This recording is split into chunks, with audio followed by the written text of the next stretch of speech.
Good evening, you're watching Credlin and I'm Rowan Dean, and thank you so much for watching this evening and all this week as well. Thank you so much, I do appreciate it. In the midst of an energy crisis engulfing our eastern seaboard, the New South Wales Energy Minister, Matt Kean, launched into a bizarre on-air rant on 2GB this morning. You've been the minister for 3 years. Can we take responsibility for the fact that 3 years on, we're now in this crisis? Well, I always take responsibility, Ben, but let's be very clear. I didn't invade the Ukraine. I didn't make the generators old bits of equipment, and I certainly didn't make the weather cold. So I'll take responsibility for making sure that we're doing everything possible to keep the lights on and prices as low as possible.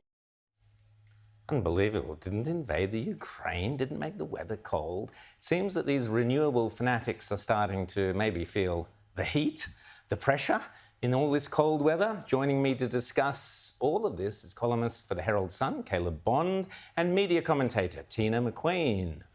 Caleb, Sydney hospitals have been ordered to limit their power usage, and one Victorian MP compared this power rationing situation to that of a third world country. This question dodging from Kean, what did you make of it? He didn't invade Ukraine. Who was suggesting he did? No one.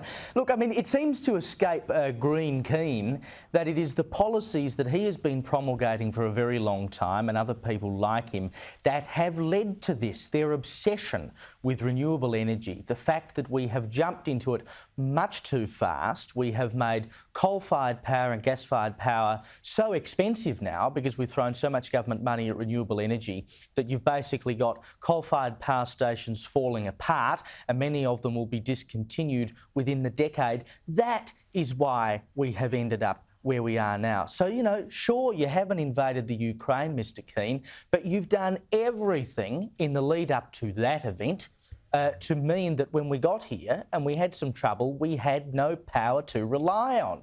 You know, he says, I take full responsibility for everything. Rubbish he does. He is reaping what he's sowed, and he now can't own up to it. I mean, he was out there yesterday saying, don't run your dishwasher until you go to bed. I mean, is this Australia or Bolivia?